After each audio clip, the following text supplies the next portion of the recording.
All right, good morning, everyone. I know this is the last one, so I won't push it to the limit on according to time. So a little bit about myself. I am the government teacher at Norwayne High School. I kind of have like a catch-all title, so I teach government, sociology, psychology. Last year, I taught world history for the first time, where I used AI a lot to get through that, survive that. I also do the some of the online stuff with the kids, and the big one that got me started into AI and using it a lot was work study program. So with our work study program, typically the kids would just have to sign up for it, show proof that they're actually going to their jobs and working. So it would just be form of their payroll receipt, and that was pretty much it.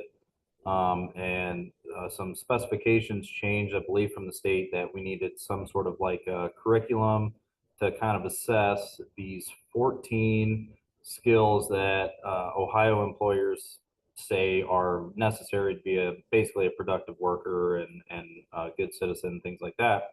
And I had no idea what they were talking about and how I was supposed to go about creating curriculum for it because it was so new. There was really nothing out there. Um, so our guidance counselor gave me Medina County's work study type of kind of stuff that they used to assess their kids. And using that stuff, and this was very early on, probably about this time last year, I started looking at some of the different AI things. And all I did was take the prompts from those examples and basically just said, hey, make me a reading article about what it means to have good work ethic. And AI would spit out, like a few paragraph reading articles, not that bad. And then based on that, you could highlight that and then make questions off that. And then those were my assessments. The One of the obstacles with that work study program is I don't see those kids hardly ever since they are out in the workforce most of the days. And so I had to put those things online. And this was a real quick, easy way to kind of kill two birds with one stone. So um, that was kind of my like aha moment with AI where it it took like a nightmare situation of not knowing what I'm trying to create for curriculum, and then kind of just doing a 180 of this is what it is, this is how we're going to go about doing it, and this, I mean, it really just made it easy. So what I want to start with today is just kind of showing you guys how I use it in my government classes and sociology classes, everything like that. So I'm going to go ahead and share my screen. Um, so, so being a social studies teacher, yes, we take notes a lot. Um, so if you are a Google Slides, PowerPoint person, whatever the case may be, um, you'll follow along great. Even if you're like language arts or maybe even math, like where there's some informational reading in there, like say like a reading article, you could still use this sort of strategy. So what I'm going to do is my goal is to create a test, like a unit test using AI. And that way it's in a Google form by the finished product. So I don't have to create the Google form on my own. I don't have to copy and paste every single question and answer into the Google form, then go back through and select the correct answer for each of those questions and all that good stuff. Like this is going to do everything for me. So the first thing I'm going to do is I'm going to download it, this PowerPoint, as a plain text file.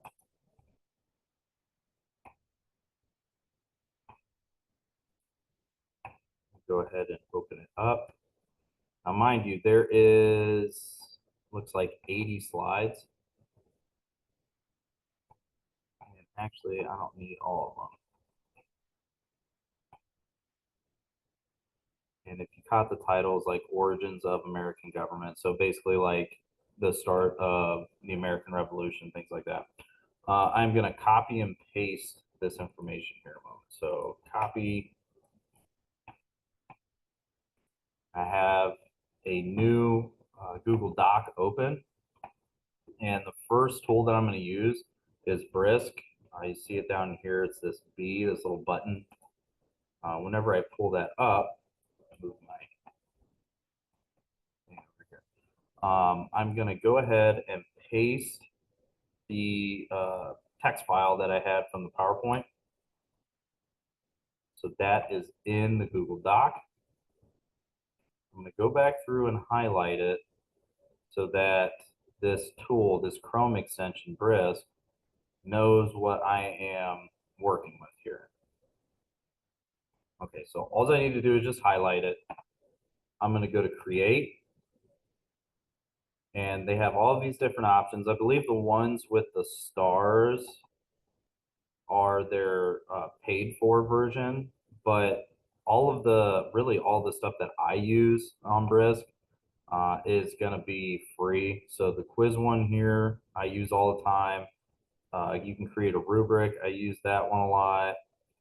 Something else is nice because it gives you the freedom to literally, you could type in there, create a test over the highlighted text or whatever. So that's what we're going to do right now. So I'm going to click on quiz, and I'm going to change my grade level. I normally have juniors in my class. I'm just going to keep it multiple choice for now. And I could do 1 question all the way up to 20 questions. And for the sake of time, I'll just keep it at 10. And this box here that I've clicked on, this is where you can kind of manipulate what you want to happen with the info that you have. So I'm going to type use selected text. Sorry. And I could put use selected text to create a quiz or test, but I've already selected that topic there. So whenever I click next, now it gives me 2 forms in which I could have the finalized results. Do I want my test to be just in a doc to where I print out and give to the kids? Or do I want to put it in a Google form and then they answer it on their computer? Me personally, I try to stay everything on the computer. That way I avoid mountains of paper and me going through and grading them hand by hand. So I'm going to click on new form and then click Brisk. It'll open up your new form, and then it's going to start auto-generating all of these questions. And then as your points go up here, so we clicked on 10 questions. I know it's got 10. Now, the nice part is number one, this stuff is the information that I've tailor-made, put in my PowerPoint that I definitely want them to know. It's not necessarily vague or fluff from just anywhere. So you can use the stuff that you already have and you like and you know is good and just kind of present it in a different medium. So that's number one. Number two, the correct answer is already put in here for you. So there's your unit test, all done. I think that took us a few minutes to do. Obviously, whenever you use AI, though, you do want to go over and proofread and make sure that these things are correct. But every time I've used Brisk, it's been spot on. It's been really good. So I mean, it really does everything there. And if anybody has ever made a Google form test and basically copy and pasted from one tab to the next from your Word file or Google Doc and then pulled it over into here, it's doable, but it's not fun. And this way, if you have that Microsoft Word file or that Google Doc open, you can just highlight it and then pull up Brisk as an extension. and then just kind of do everything that we did here, and then it does all of the legwork for you. So if you're interested in getting Brisk, you need to go to just Google or whatever, type in Brisk AI. It'll be the first thing that pops up, and then add to Chrome for free. And it'll give you some prompts to, allow this, allow that, sync to your Google and all that stuff. So go ahead and let it do that. And by the time that it's done, you'll have this little icon down here in the bottom right, and then you can just kind of play with it. Now they did just recently add this little paperclip here where you can add PDFs. I played a little bit with it this morning, and I know I used like two different copies. One, it said it couldn't pick up any text from this worksheet that was scanned in as a PDF, and the other one, it did work. So it might just kind of be in its infancy stage yet. But just to kind of see some of the other stuff that's in here, if I go to something else, I still have all of my text highlighted here on the screen. I can put create informational article using the highlighted text. Again, I'm going to keep it at 11th grade. I can switch languages if I want. I know some of the ELL stuff is starting to kind of get bigger in some districts, so that could be really useful just for that. I'm going to go ahead and brisket. Every time you press that brisket button to create something, it's going to open up a new doc or a new form or presentation, whatever it is that you're trying to do. So so here's just an informational article, just short, sweet, to the point. And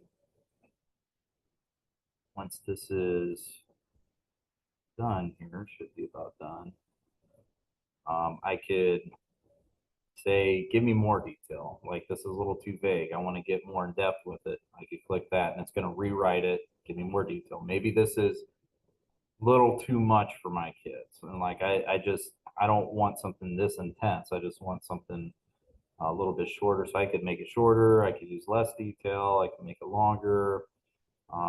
You could put your own suggestion in there on how to change it. Maybe I really like this result, and I want to create a small PowerPoint based on that, just from this information. Go down here to presentation. Again, use selected text. And maybe I just want 5 slides. If you want images to auto-populate in there, you'll have to pay for that. So I'm not going to do that. And excuse me. Oh, there we go.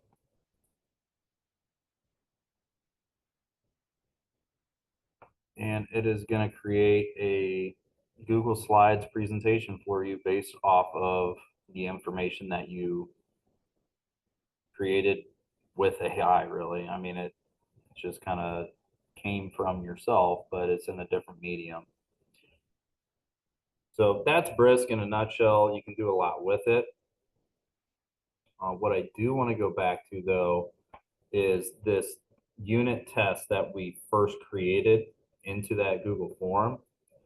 And my kids really like using the study website. It's called Quizzes. I don't know if anybody is familiar with that, but they seem to really like it. So I go to Quizzes then, and I'm going to create a new assessment. And it's very similar to like Kahoot. I'm going to import that study guide test, or I'm sorry, that unit test that we have already done. It's not a document, so we need to click on Google Form, import it from my drive. here's the most recent one. Double click that. And there you go. It's got all of the questions with the correct answers already set in place and good to go. I could assign it right now as homework in Google Classroom and sync it up that way, or we could play all together live as a class. Some cool things though, that Quizzes has their own AI stuff. So you can fix grammatical errors in spelling. Something that I noticed yesterday is real world scenarios. So you can convert these kind of textbook questions and it's going to automatically switch them to have more of a actual use that kids may find a little bit more useful. So here on the left, it says, what were three main concepts brought by the English colonists to America? And then here they just kind of give a scenario. So, I mean, it's nothing like too crazy. And you just got to play with it. Like, I wouldn't use this entire set that they've given me because it all looks like it's pretty much the same. If anything, this stuff can give you just a good springboard to go off of.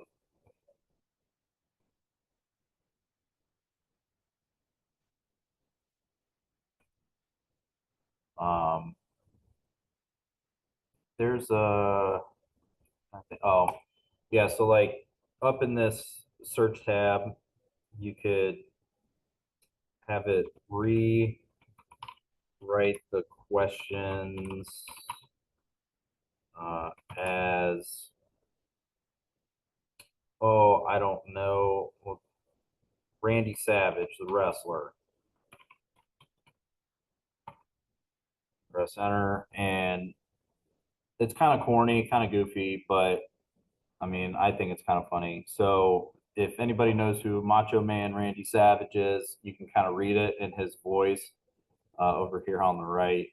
So it's just kind of silly, goofy. So you can put like any celebrity or person that the kids think they would get a kick out of. So that's like the number one thing that I always use AI for is maybe it's not necessarily a unit test, but maybe it's just like a quick quiz of a section, like the first section of notes that we've gone over. I'll go in, download it, and then use Brisk to create a quick Google form.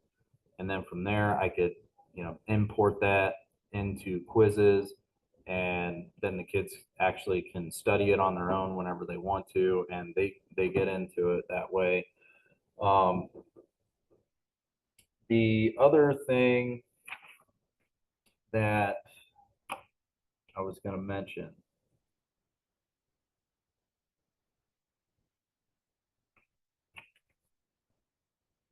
is the video links for YouTube. So this is a video that I show during that same chapter that we're talking about American Revolution and stuff. I'm going to go ahead, copy and paste this link into, guess I could start with Edpuzzle.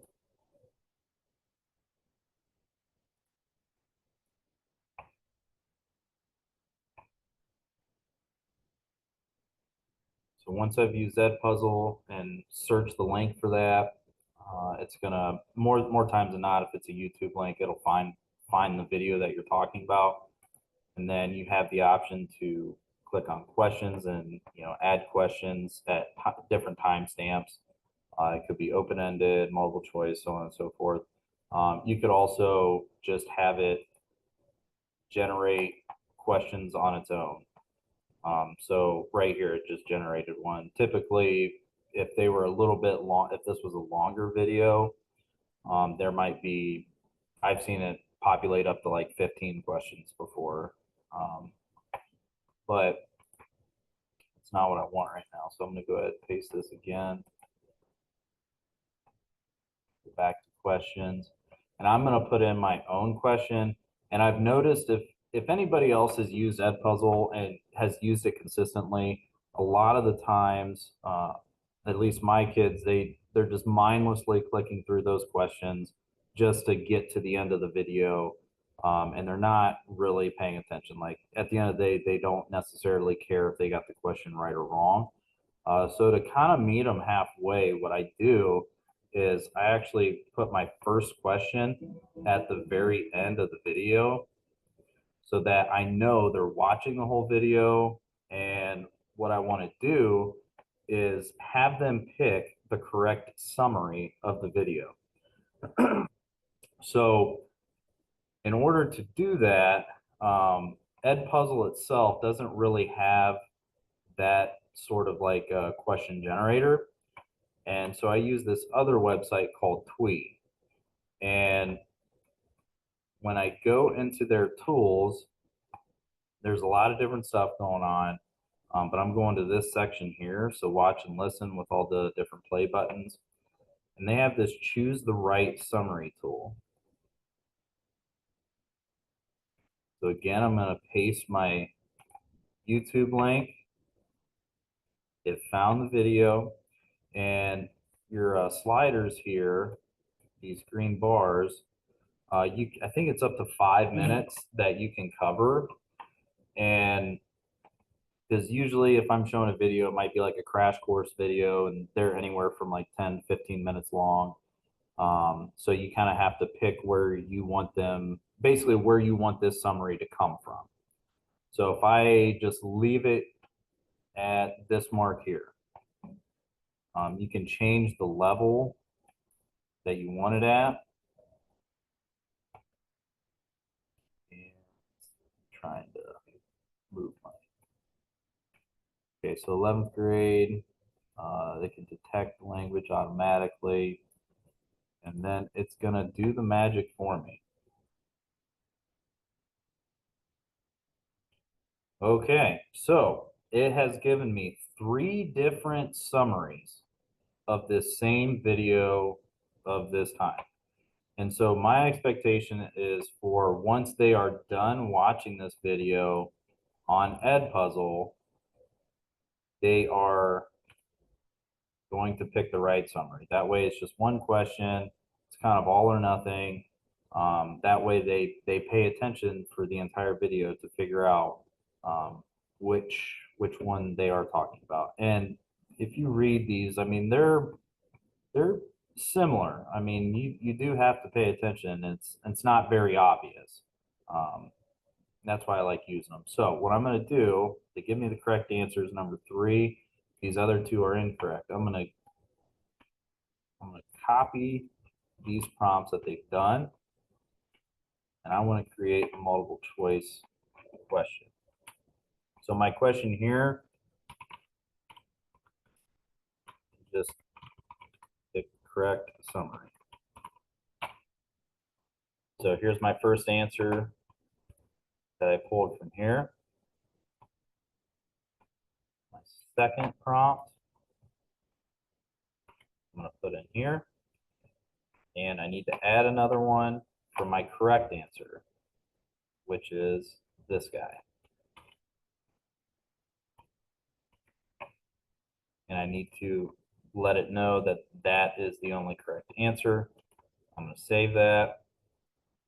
And that's it. There's my Edpuzzle video. And as soon as they're done watching it, whether it's in the classroom, whether it's homework, I know exactly who really did watch it, at least for the most part, and who didn't, and who literally didn't watch it at all. Because you can go back in and see those results and things like that. So another thing you can do with this same video is you can go to this website. It's called Diffit. So if you just type it in your web browser, it's the first one that pops up. And you could put an article or a video. So since we're talking about this YouTube video, I'm going to paste that in here. and generate resources.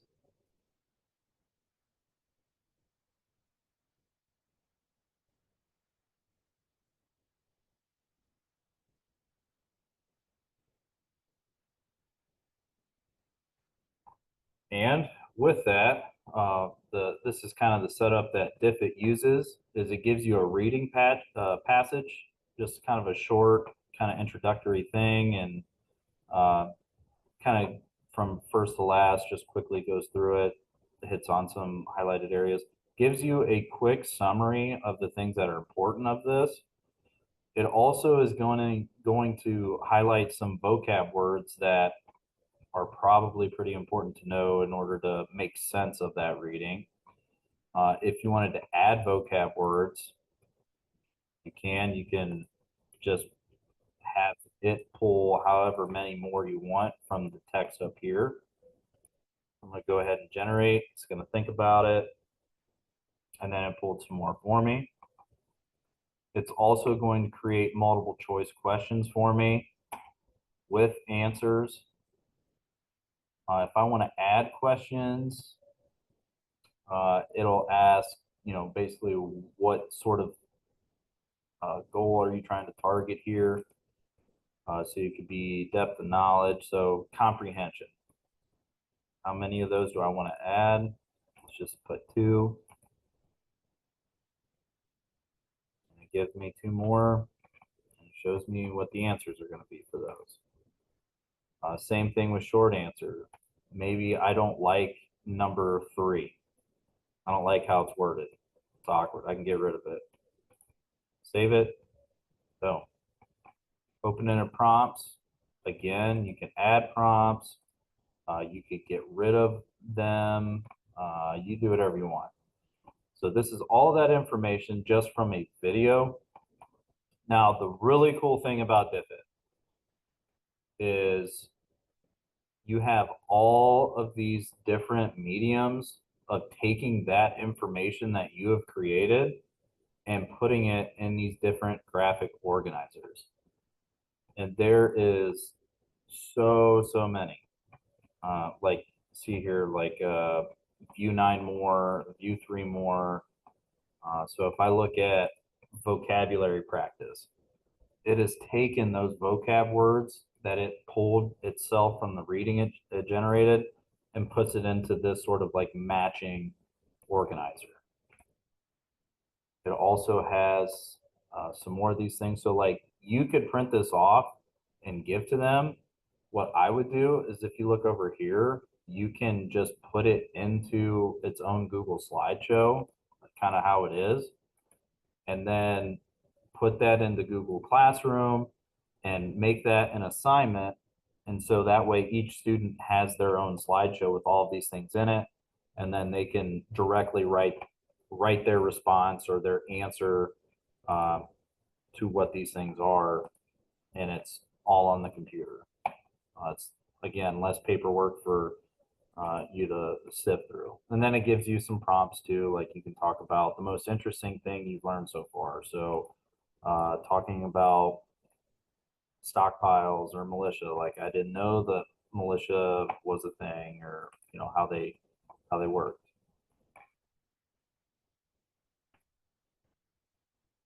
You've got vocab flashcards you can use. I mean, seriously, there is so much stuff. And they've got it broken down by categories. So you've got your writing strategies, text analysis. So maybe if you're reading a book like The Outsiders or something like that, you could have one of these for each character. So beyond that, with Diffit, see if I can go back.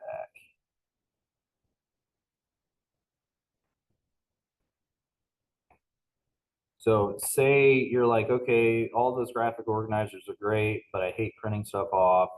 I want to keep it digital. You can export it to either a Google form or into a Google Doc. And I like my Google Forms, so I'm going to click on that. It's all of these things that you could get rid of or keep. Like I could get rid of the open-ended prompts. Like I don't need that. Maybe I do. I don't know. So we'll keep it. I'm going to go ahead and export it. And always open in Google Form first. Don't just automatically share it to Classroom for obvious reasons. And then here it is. Here's everything from here into a Google Form. And then from here, you can just make sure that it's everything that you want. Again, those answers are shown. Just make sure that you click that they're required so that nobody skips any. And then you can assign this as an assignment in your Google Classroom. Kids will do it directly there on their computer. You get your results, boom, you're done. It's that quick. So with Diffit, it does not have to be a video. Definitely does not have to be a video. If I go back to my text file here that I had, I'm just going to scroll down a little bit and just highlight just random stuff, copy it, and put in literally anything, any text. So I've got some of my own text. I'm going to go ahead and paste it in there and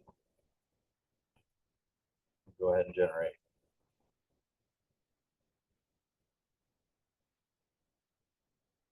So I really have no idea what it is I even copied and highlighted, but it took that stuff and put it into a little bit cleaner kind of reading.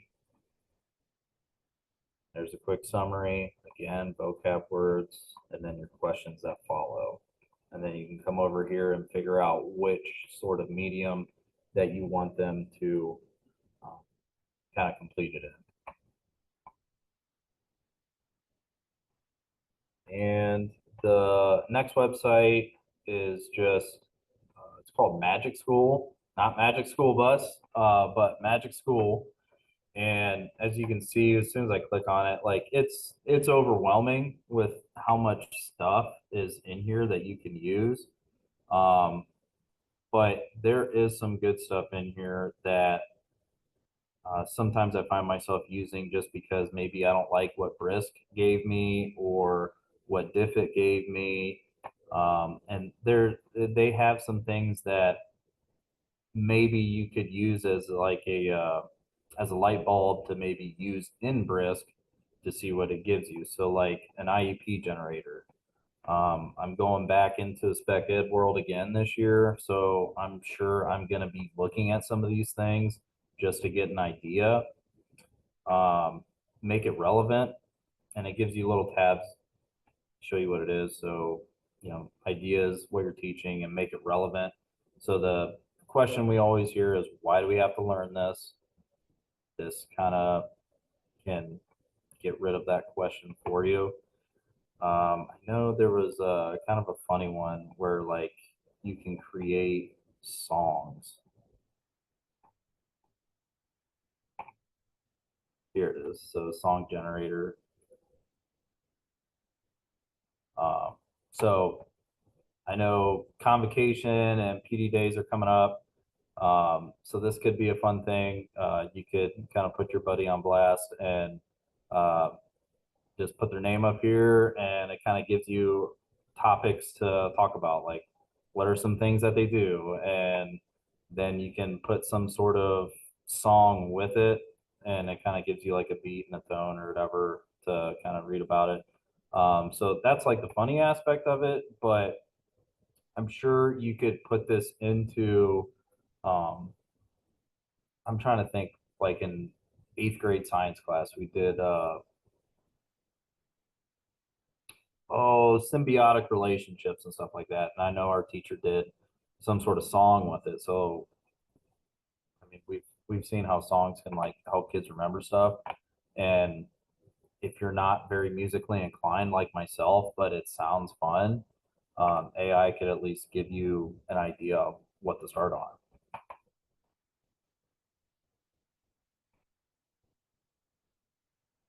So there's a lot of different tools here. Like it's just one of those things. Just if you're bored, you curious, just dive into it. Um, there's almost there I can almost guarantee you there is something here that you could use to help you. I mean, there's a worksheet generator, a rubric generator, um, unit plan generator. I mean, there's all these different things to just really take the legwork out of just creating all of these things and just get straight to the point of what you're trying to get across to your kids. A couple, so there's another Google Chrome extension. It's called Auto Magical Forms. And what that is, see if I have it. Yeah, so it's this little unicorn guy over here on the right side of my screen. So that's an extension. And what it does is it's going to take this content here and automatically put it into a Google form.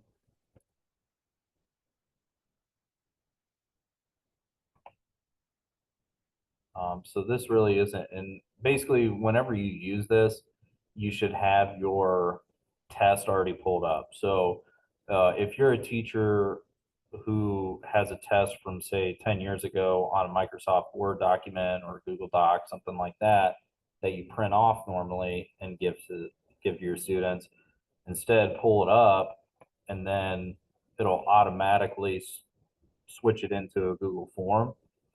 And then that way you don't have to worry about printing it off anymore and grading it by hand.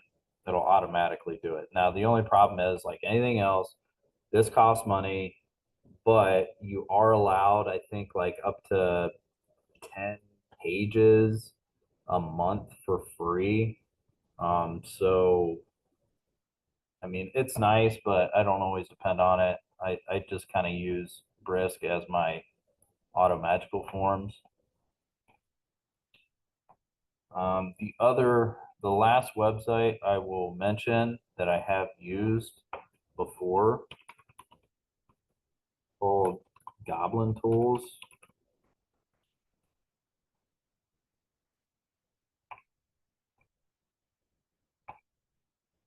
And what this website does is it literally just does this. It breaks things down so you don't have to. So it's just going to break things and chunk them into smaller, more manageable tasks for kids. Usually I use this on big projects.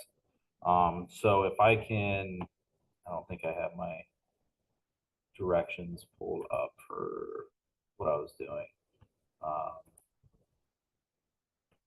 But say I have like a 5-page paper I want kids to write about a conspiracy theory topic or something. I'll have my directions and things like that, and then I can post it in there. So you can also type, obviously. So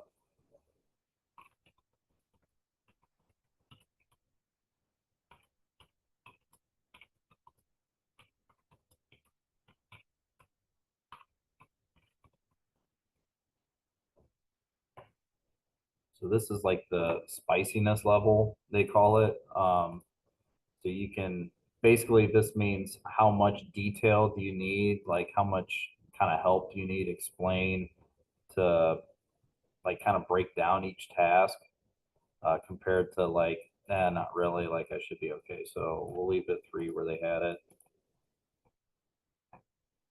And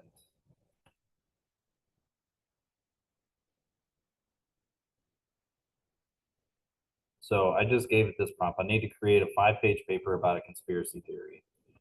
And from here, based on my spiciness level, it gives me all of these different tasks to help me get started. So I'm sure everybody has that one student, at least in the past, or that you're thinking about right now, that's constantly like, hey, I need help with this, I need help with that. Where do I get started? How do I go about doing it?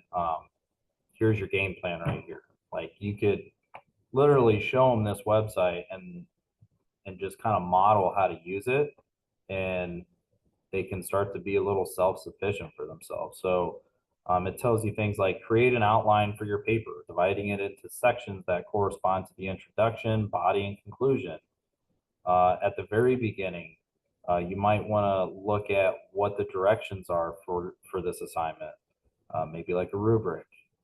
Choose a specific conspiracy theory, and maybe they're lost right there because there's a lot of different conspiracy theories out there. So how do I go about choosing one? Well, I can break that task down too. So I can identify just a category that I like. And then from there, I can look at things within just that category and then just kind of work your way down until you get to the end of this one. And as you do them, as that student, they can cross them off. So they're like, okay, yeah, I remember I got this done, I got this done, now I'm here, got that done, so on and so forth.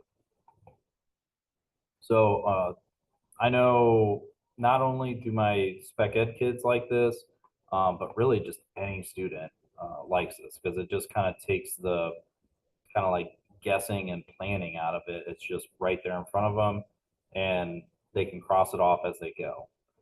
So I'm pretty much done. Like I said, I didn't want to take up all of your guys' time. I know I probably gave a lot to you guys, but these are the things and how I use them almost daily, I would say, in my classroom. So hopefully you guys get something out of it. Um, Does anyone have any questions?